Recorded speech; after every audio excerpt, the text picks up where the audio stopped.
FC itu keluarga kedua saya. FC itu gereja yang lebih kecil lagi. Keluarga baru, teman baru. Lebih rajin berdoa saat teduh. Jadi lebih aware akan dunia gereja. Lebih dekat sama Tuhan, banyak sharing-sharing di grup, jadi ya lebih banyak masukan ya.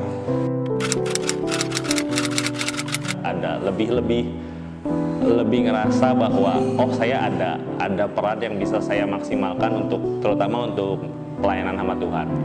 Sangat terdampak, nggak gampang marah, sabar. Lebih sabar, gerasa gerusuh lah. Gembala kami bawel, cerewet, tapi semuanya itu demi kebaikan FC kami. Sangat mengayomi, membimbing saya seperti baca Alkitab tiap hari, baik, supel, ramah, ringan tangan, suka bantu. Bijaksana tapi terlalu kalem kadang-kadang. Harus lebih cerewet mungkin ya, lebih berani ngomong, jangan gak enak sama orang lain. Sabar-sabar ngadepin kita-kita, buat Ko Ayen, Cimonik yang sabar ya. Kalau saya kedapatan salah, tegur saya nggak apa-apa, membimbing saya ke arah yang lebih baik lagi, supaya saya terus lebih giat untuk melayani Tuhan, untuk beribadah.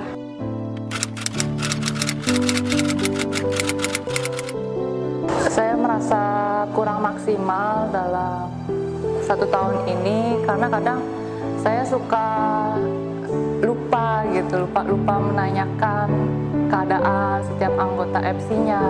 Kalau saya nggak bisa nilai diri saya sendiri karena yang kita belajar lakuin sih seperti yang Bapak Gembala pernah bilang, kalau kita ini bukan ketua FC tetapi gembala. Jadi kita sama-sama belajar melayani dengan hati seorang gembala. Awal sih saya merasa saya nggak mampu, tapi saya sih percaya kalau Tuhan udah kasih kepercayaan buat saya ngembalain FC, ya saya yakin saya pasti mampu dan bisa.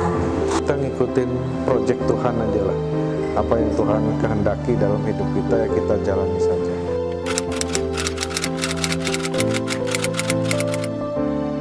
Saya yakin sih yang saya gembalain, anggota FC-nya semuanya tuh mendukung saya sehingga saya bisa ada sampai hari ini. Kan rasanya masih kurang dan kayaknya saya masih ada diem, gak banyak ngomong kayak gini. Untuk berinteraksinya kayak masih kurang. Gembala FC juga masih manusia yang masih ada salah, karena kalau itu kita sering ngobrol, sering evaluasi. Kalau kita ada salah kata, salah tindakan ya kita belajar perbaiki. Karena itu kita Gembala FC ini kita butuh dukungan dari jemaat FC yang kita layani. Kita nggak tertutup, kita terbuka, kita butuh dukungan, support dan masukan dari teman-teman FC yang kita layani supaya ke depan kita bisa lebih baik lagi. Pendiam kali ya, lebih jarang banyak ngomong. Tapi sebetulnya sih hatinya saya ada di anggota FC kok. Sering mendoakan juga di setiap doa saya. Cia. Ayo ikut FC! Ayo ikut FC!